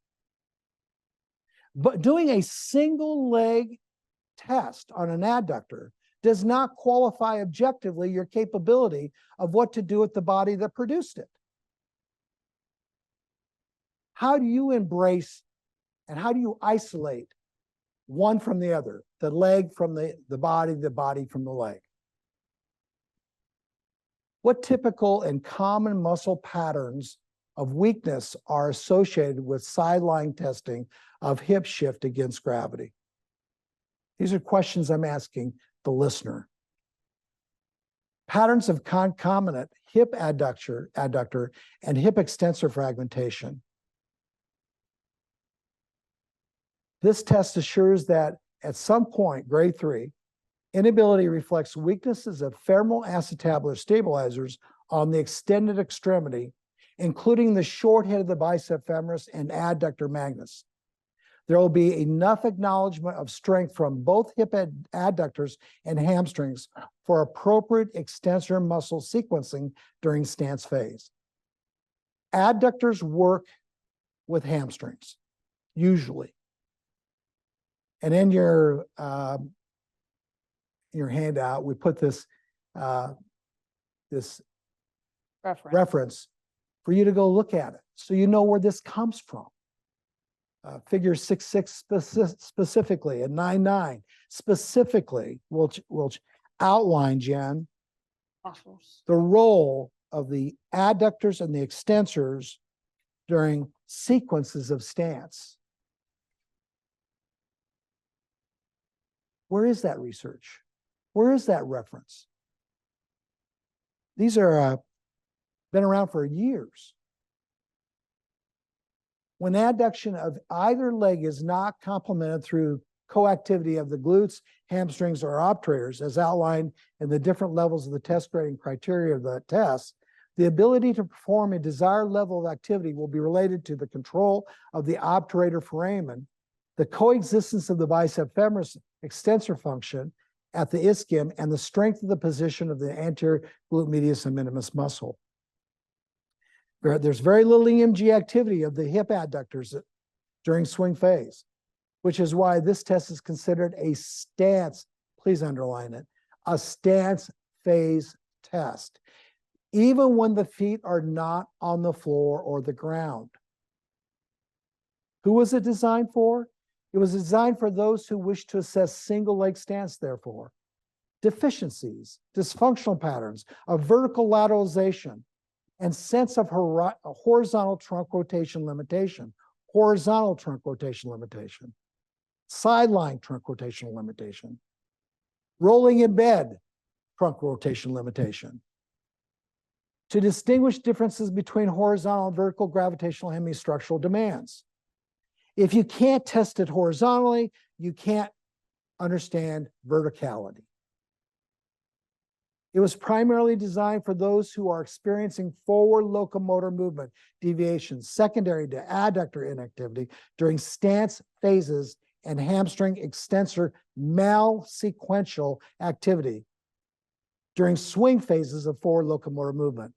Most malsequences of forward locomotor movement occur in swing phase because of inappropriate stability offered from the opposite extremity in stance phase.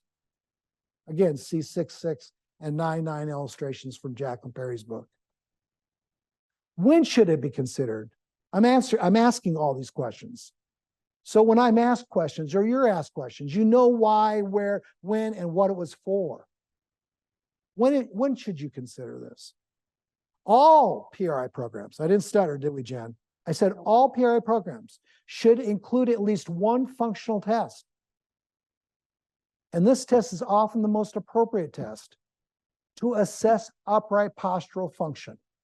Upright postural function.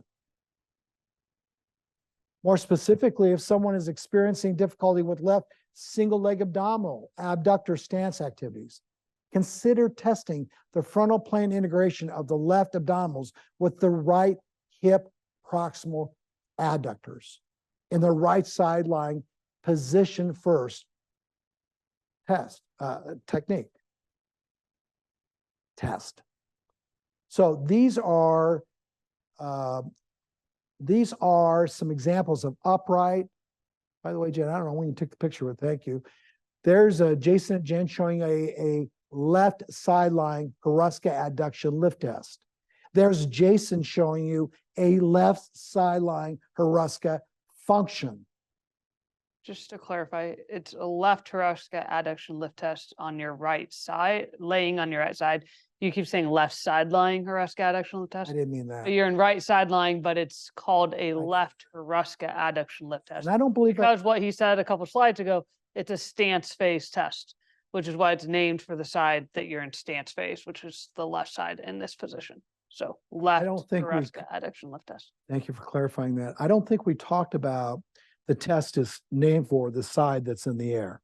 Not specifically, no, but you did reference that it is a stance test. And on the handout of the Hruska Adduction Lift Test, at the top of that page, it does say that it's named for the side of the leg that's on the shoulder, the top leg. So these are just an upright, this is a vertical and horizontal demonstration. This will help to determine if the right adductors and obturator muscles are capable of stabilizing the right femur when it comes to off the floor when the patient stands. Next, check the ability to raise the right hip or lower hip off the table slightly. This will help determine if the left adductor and short head of the bicep femoris and the right external obliques can raise the right hip above the patient's right shoulder. The right hip above the patient's right shoulder using motor control provided by the proprioception and stabilization of the left hip pelvis and sufficient hip adduction extensor strength. That's a level 5.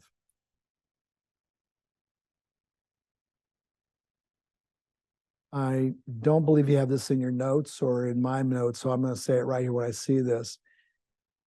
As a caregiver, as a human working with humans, I don't get an opportunity to see lots of level 5s. And when I hear people say, oh, that's a level, I got a patient with level 5, I question many of those. I just pray, I hope that I'm humble enough to recognize that I will be grateful for a level 3 any day of the week. I hope they can go to a grade or level 4, and my goal is to get them to do it efficiently. But I question those that are saying they can easily go to a level 5. I question that.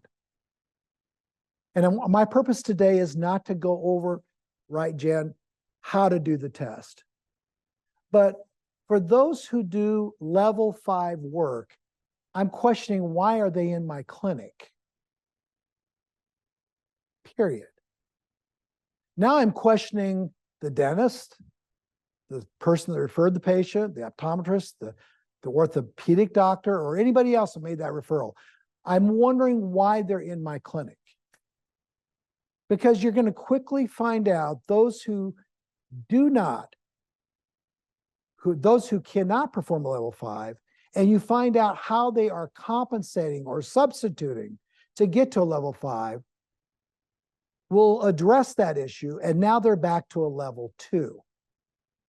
And it's not just how you position the patient with the patient's leg on your shoulder or yourself to the patient. It's what they're doing with other compressive forces. one, big one, please write it down. People get level 5s very good with subglottal pressure. Hold their breath will give you a level 5. But if they can talk to you, they're back down to a level 2. This is not a course for PTs. I'm just saying level 5s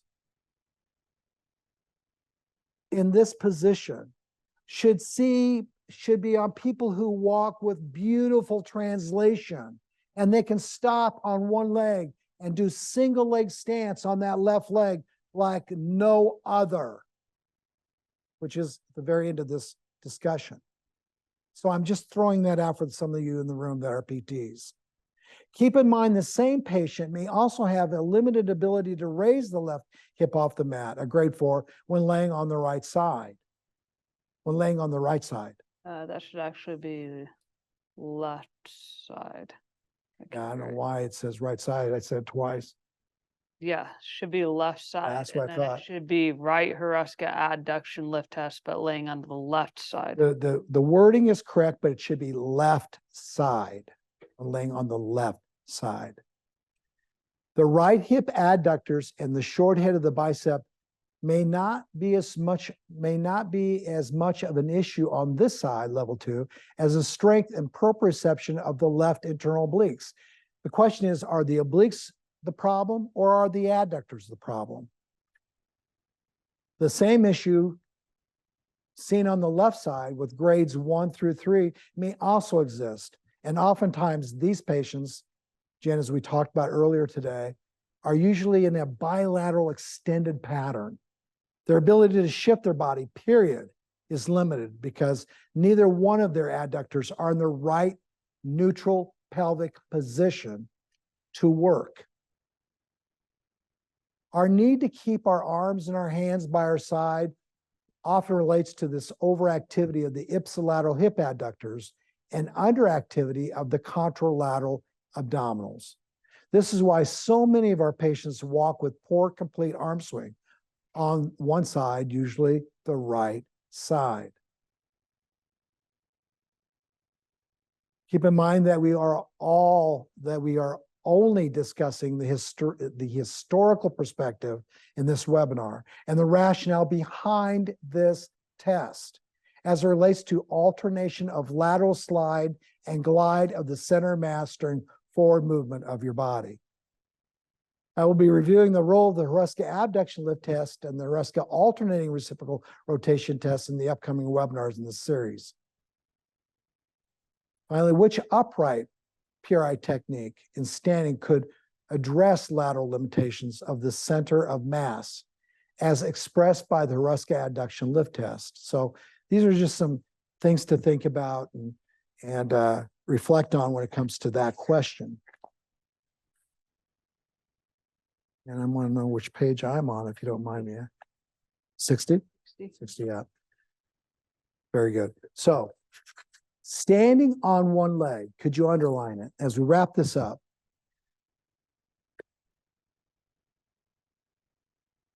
I want to leave you with this thought. You own 2 legs, but you only use one. To do things in life, you do one thing with one leg. You don't do The same thing with two legs, ever. You have two legs. You use one or the other for stance. You don't stand on two legs. Even if you try to stand on two legs, you would fail. The adductors are your number one alternators of your body. I talk a lot about alternation. And it's non-discriminatory. You can't, it doesn't mean that you can and cannot sense them, but it's ongoing. It's micro currents of shifting. Your brain's got to have it. It's minor oscillatory activity.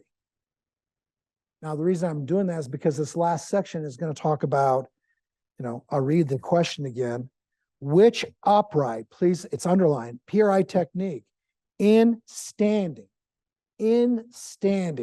could address lateral limitations of center of mass shift as expressed by the Hruska Adduction Lift Test. So there are lots of ways to strengthen adductors, and Jen and I alluded to that earlier in this webinar. But I want to leave this for the general public to be mindful of, that this test reflects your capability, along with the other two tests I'm going to go over, your capability of managing one stance leg, whether it's your right leg or your left leg. Standing on one leg or with one foot off the floor, it's the same thing. And reaching with the contralateral arm and hand above your head requires concentric abdominal work from the side one is standing with. These abdominal concentric to concentric muscles will need to work with eccentric to concentric hip abductors next webinar from the side that you're standing with. Operation of our abdominal wall and our adductors on both sides begins with the floor that the brain knows that's responsible for, the floor that the brain knows is responsible for single leg stance. So when you see this picture of Jason standing on their leg, I want you to go home with that picture in your mind. Because the only way that individual could stand on one leg is through this oscillatory adduction and abduction of acute and obtuse angulation to manage the floor that's shifting underneath that foot. So this oscillation of this person with the hip going that way and the head going this way as the hip goes that way, requires single leg stance effort. If that person's looking at you from this left side, which is what you see. And the part of the body that recognizes it before any other part of the body is the obturator foramen. And the obturator foramen regulates pressure. Your pressure management is not only mechanoreceptor, but it's proprioceptor, and most importantly, it's receptive because of what's going on actually internally with your underlying pressure of your body. Pressure management comes from single leg stance. Adductors regulate pressure.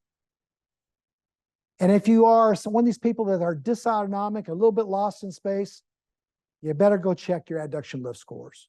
And I put a question up on the board earlier. How do you check them? I know what I do. If you have dysautonomia, I've got to get you to a 3 on both sides. Otherwise, you can't regulate your center of mass. Centering the body, please underline it, centering. The body over the leg that you're using to stand with or on requires a restricted ground support, a ground that's not moving, a sense of a ground that's under you. And sense on the contralateral side and compression placed on the top of the femur from the ipsilateral ground upward force. Ipsilateral upper quadrant downward force and contralateral lower quadrant horizontal force toward the midline, And right by that, write the word adductor and the second word pull toward the midline is responsible for that entire sentence. Pull toward the midline is a compressive centering discussion. If you don't have the ability to pull toward the midline, you can't stop wearing out an overused hip on the other side.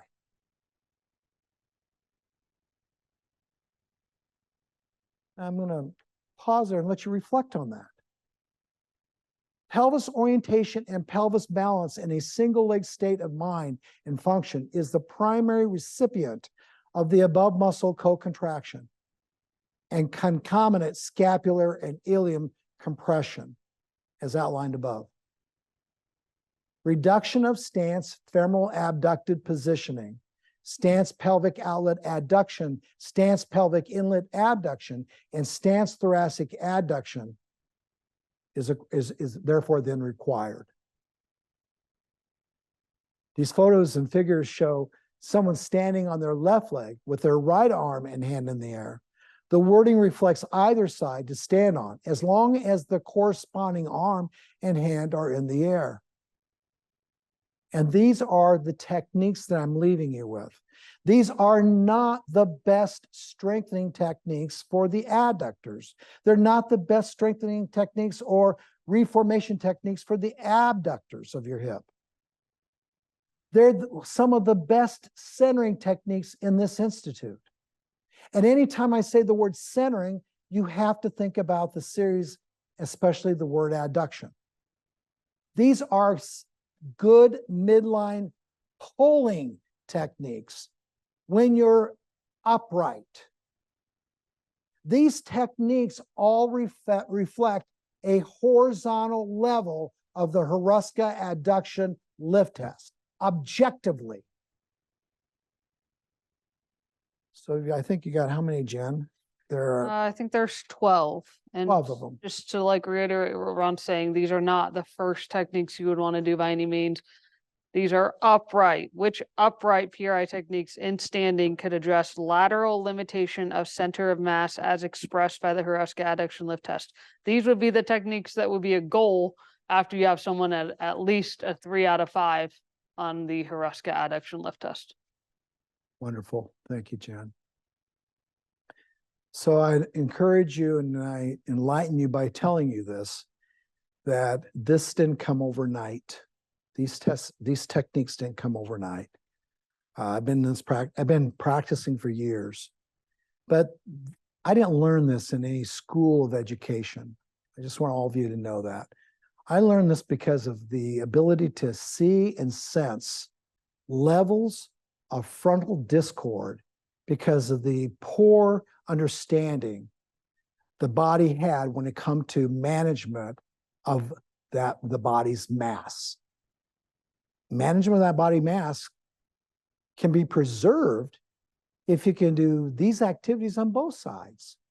But you're getting snippets of these activities, Jen, primarily done on one side because they're own techniques by the Institute that are helping the general public understand, make sure you can stand and resist movement of an arm in the air on the right side with both feet on the floor. Because if you move your arm on the right side above your head, you will have to shift your body weight over that left foot. You don't have to worry about what you're doing with the floor. You will have to do it. Otherwise, when you go up with your right arm, you will only be side bending as you stay on the right side. The next one, I won't go over them all like this, but the next one's very similar. But this one, the foot's actually now off the floor. You can heel it. Torrance showing you a great way to do some scapular compression, overhead locomotor movement. All of these are single leg feed forward activities for adductors and abdominals and frontal plane lateralization. all of them. Single leg again. Jason, we've been talking about him all 2 hours. Standing wall supporter resisted punches. Some of my favorites. You can still see amputees with an upper extremity prosthesis on doing this activity to learn how to generate the strength to raise the weight of the prosthesis by using the ground correctly.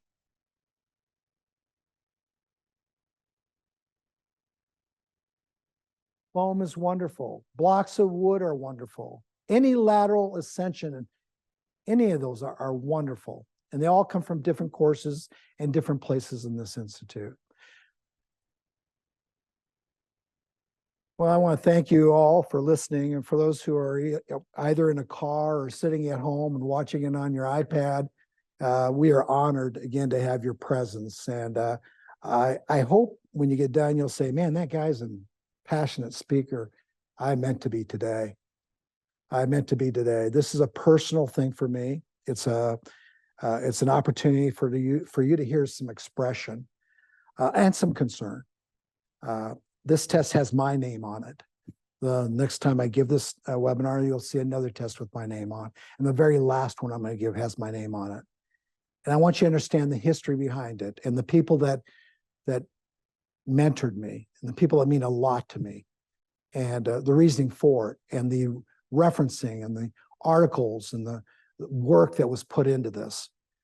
It's a foundation block of this institute. And so I'm honored to have you here. Thank you for giving me the time that you did to listen to these 2 hours. And with that, Jen, I know you always want a few questions, so Sure. I'll take a few. Yeah, take a few questions here. So the first one kind of came early on in the presentation, but I just saved it to now. But Desiree, and looks like she had to leave, so she's not on right now, but I know she'll listen to it, said, what I'm hearing Ron say is that the sagittal plane requires both the frontal and transverse plane to be integrated well with the brain. How does this also relate to us as therapists working on the sagittal plane first before going to the frontal and transverse planes with our treatments? So sagittal plane repositioning before going to frontal and A transverse. sagittal plane Desiree treatment, sagittal plane in this institute is usually centered around, are you neutral? Can you get neutral? And on some of the patients, everything I talked about today, when you get to that level 1 and 2, you aren't going to go further forward with any of it if you don't check that neutrality. This is a functional test. This is not a neutrality test. A neutrality would be, can you adduct?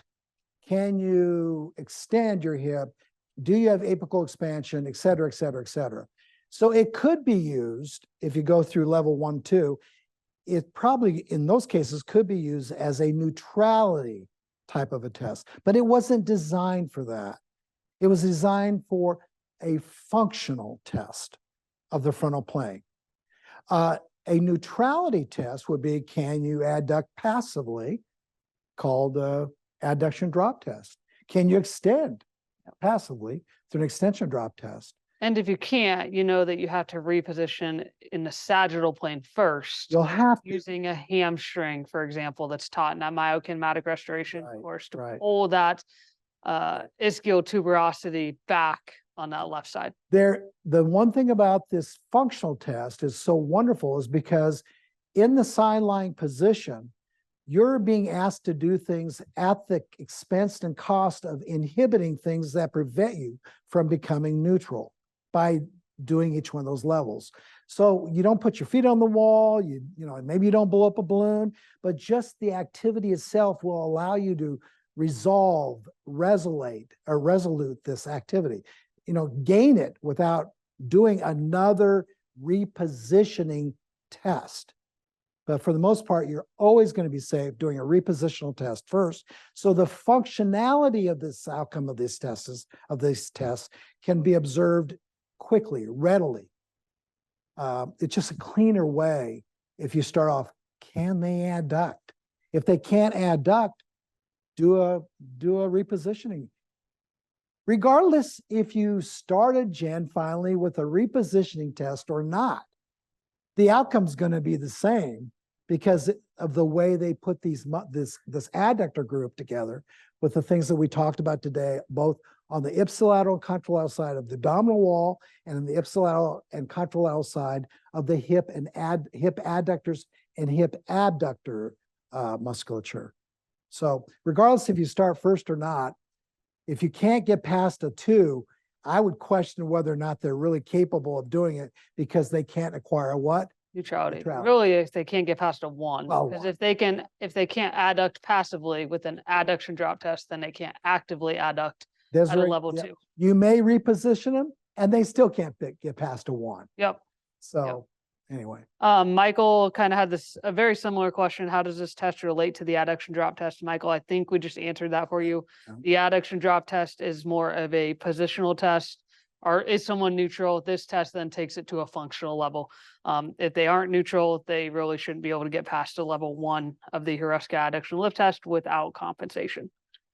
the purpose, one more time, the purpose of this discussion was today to give you a historical overview, to give you the relevance of each level just quickly as it relates to upright centering.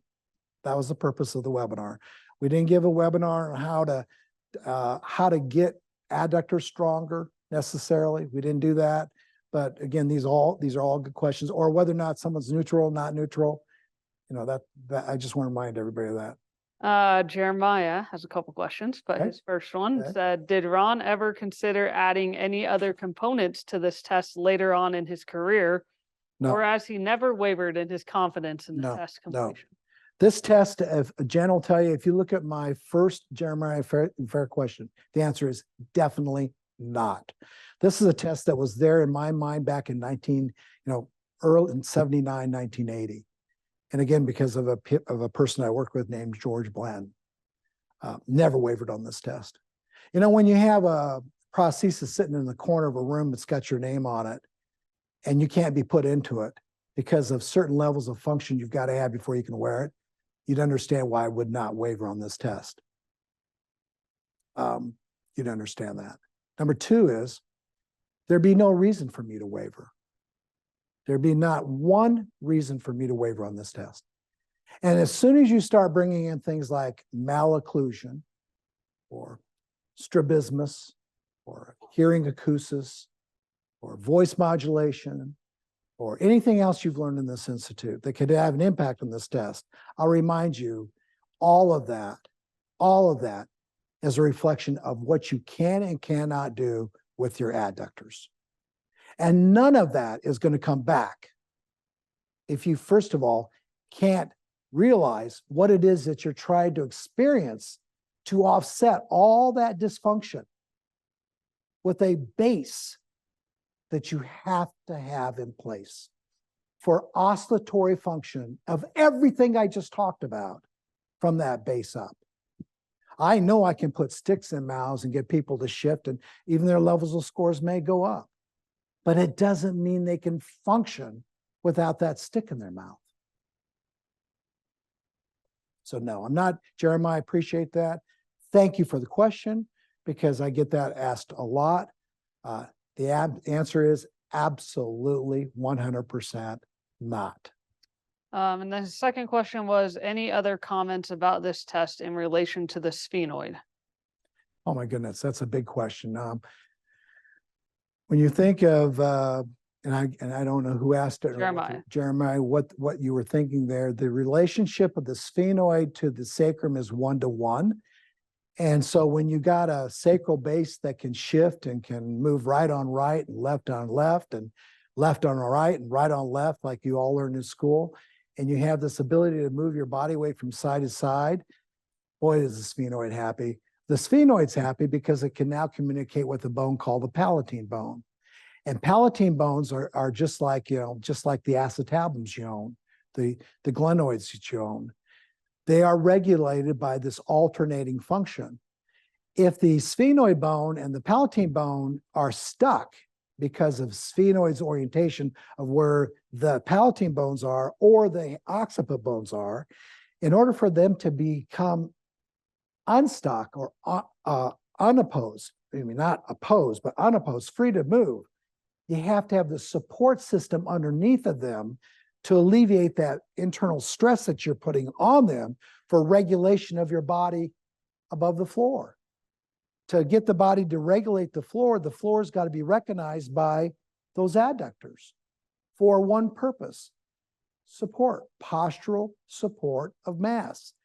A palatine bone doesn't hold up your body. A sphenoid isn't holding up your body. There's nothing above them but a brain. They don't hold your body mass up. Jeremiah, if you look at the material I'm putting in this webinar for you, I think you're going to find the word mass probably in about 15 or 20 places for a reason. This is a mass discussion. This is a body weight discussion. Jen, I hope that made sense. Yeah. This is a support discussion. This is a structural discussion. Now, if you talk to me about neurology of rhythm, craniosacral rhythm, and then you talk to me in neurology of people that are trying to figure out how to move from side to side with body mass regulation that's appropriate, I'm all in with the sphenoid. Sphenoids do not regulate structural mass. Distribution. No, they don't regulate the support system. They regulate your ability to freely move with that support system. They should never be locked up by a neck that's bringing your body in a state of extension so you can address sagittalism with a forward head and a narrow airway. That's not what they were meant to be doing. And when they do that, as we said in this webinar, you got the horse now behind the cart for sure. That was a very good question. Yep. Last question, it looks like Alicia said, if one lacks genuine adduction ability to shift, could that influence their ability to see clearly? And if so, how? It's kind of a loaded question. I'm trying to figure out how to answer it. Can you repeat? So if someone lacks the ability to adduct, genuine adduct ability to shift laterally, side to side, could that influence their ability to see clearly? Yes. But man, the answer is yes, it could. But when, where, and why, and on who, man, it's a very difficult question. I couldn't substantiate the reasoning for the yes. And because I'd have to know more about that patient. Yeah. It's like the Jeremiah patient. The degree of the clarity, the degree of the acuity that improves is going to be a reflection of all the other subsystems that are involved with the adaptation that went on because of that inability to shift from side to side. The VORs, adaptations, a lot. It's like Jeremiah. It's like this. A sphenoid bone that you dysregulate, you allow to move, you put a split in the mouth, or you put lens on, or whatever you do, you allow it to work. But if the individual that you put it on now has a neutral body and they don't know how to use that neutral body, you just made that individual a mess, a sincere mess. So there's that objectivity again, throwing things on people without ever regulating function and testing it is a real issue in this country right now. This is a functional test. There are other functional tests we have, but this is a great functional test for determining whether or not you truly have a sphenoid that can stay relaxed and not as a regulatory system. You know, it regulates, I give courses on this, it regulates function, but it doesn't regulate mass. So it's the same answer. Question is, what's regulating that mass? And then Jen, finally, when you're on one leg. Okay. Absolutely. Okay, that's all the questions that I have.